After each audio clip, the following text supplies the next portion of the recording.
Hola chicos, el día de hoy vamos a hablar del modo impersonal.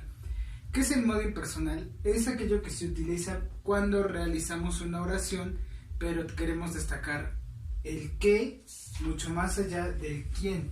Por ejemplo, vamos a verlo aquí. En este tipo de oraciones es más importante un qué que quién. Por ejemplo, aquí tenemos una oración. En esta oración nos dice, primero debes romper las cajas. Este tipo de oraciones se da cuando damos una indicación, cuando damos alguna receta, por ejemplo, cuando se explica cómo hacer o elaborar algo, se usa este método. ¿Por qué? Porque le damos más importancia a las acciones que se van a realizar. Entonces dejamos a un lado el quién, ¿no? Un ejemplo, primero debes romper las cajas. Aquí ya estoy hablando de tú debes romper las cajas. Entonces, si nosotros hablamos en un modo impersonal, vamos a sustituir el tú, o primero él debe romper las cajas, o primero yo debo romper las cajas.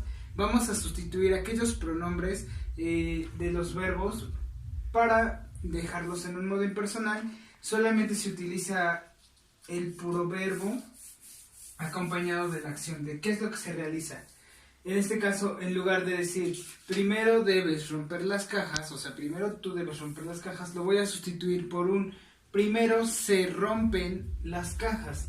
¿Qué quiere decir? Que el puro verbo se va a resaltar. Entonces, un modo impersonal, lo vuelvo a repetir, es aquel que le da menos importancia a quién realiza la acción, sino que le da más importancia a qué acción se va a realizar. Entonces, cuando nosotros escribimos en modo impersonal, no utilizamos un pronombre para elaborarlo. En este caso, primero se rompen las cajas. Cuando yo hablo de una receta, no voy a escribir la receta y voy a decir, primero tú vas a batir los huevos, después debes agregar el azúcar. No, voy a poner, primero se rompen los huevos, luego debes verter el azúcar, y así... vamos a hablar siempre en modo impersonal cuando estamos redactando esto. Muy bien, entonces, vamos a hablar siempre en tercera persona. Ahora, vamos a ir a la guía en la página número 72 y nos va a hablar del presente indicativo. ¿Qué es el presente indicativo? Para entender esto, cuando hablamos de un indicativo, es cuando se te da la indicación de algo. Entonces, si hablamos de un presente indicativo, el presente es el tiempo conjugado, ¿vale? Si hablamos en ayer, el presente, pasado, futuro, ayer es pasado, presente lo que estamos haciendo hoy y futuro lo que haremos mañana. Entonces, si hablamos de un presente indicativo, vamos a hablar de lo que estamos haciendo en este momento en el presente en modo de indicación. Entonces, les va a traer una tabla en donde aquí sí les trae pronombres, yo, tú, él, ella, nosotros, ustedes, y les va a pedir que pues ustedes la llenen. Por ejemplo, el primer verbo que te maneja la tabla es armar, entonces sería yo, y si conjugo el verbo armar en presente sería armo. Entonces yo armo, tú armas, y así sucesivamente vamos a ir llenando. Ahora te pide que hablemos del singular y el plural. Cuando hablamos de la palabra singular significa a una persona, a un solo objeto. Cuando ya hay más de dos, hablamos de un plural, porque ya estamos hablando de más de uno. Entonces, aquí te va a decir también como indicación que tienes que subrayar la tabla que te habla en singular y la tabla que te habla en plural.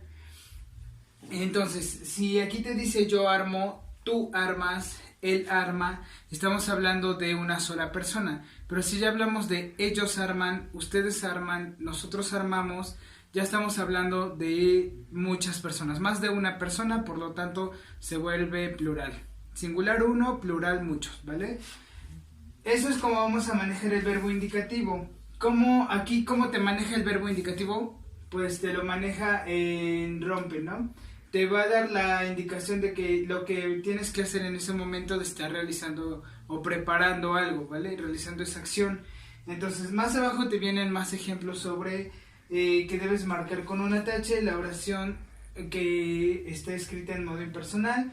Te da dos ejemplos, entonces donde tú leas este ejemplo que no se le indica a una sola persona o no se le da en pronombre ese verbo, sino que se hable en tercera persona, esa es la respuesta correcta. Entonces, chicos, el modo impersonal lo único que quiere es que no hablemos de quién, sino que se le dé el énfasis a qué y que se hable en tercera persona. Otro ejemplo de esto sería: los niños juegan. Entonces, los niños juegan con las pelotas. Entonces ya estoy hablando de un quién, los niños. Entonces, hablar en tercera persona solo diría yo: juegan con las pelotas. Juegan con las pelotas. Ya estaría sustituyendo el juegan porque ya estoy hablando por una tercera persona, no estoy diciendo quiénes, sino le estoy dando importancia de que juegan con las pelotas, ¿vale? Entonces, eso es lo que van a contestar en la guía, es solamente la actividad de la guía, no hay otra actividad de este tema, porque nada más es para dejar en claro que es el modo impersonal, que es aquello que nos resalta la acción y que se habla en tercera persona. Y entonces, por último, les va a dar el ejercicio 3. En el ejercicio 3 te dice: cambia el verbo de las oraciones a modo impersonal. Te va a colocar dos verbos. El primer verbo es colocamos, y entonces te da la oración. Primero, colocamos, ya dijimos que no podemos poner colocamos porque estamos hablando de nosotros. Le estamos agregando al pronombre, entonces no podemos poner colocamos, ponemos primero, aquí te dice primero se, y van a poner el verbo, colocan todos los ingredientes en la licuadora. Y entonces, como ya les dije cómo se hace el primero, en el segundo ya les va a costar menos trabajo, solo es convertirlo a tercera persona. Entonces eso sería todo, chicos, por el día de hoy, y que tengan un bonito día.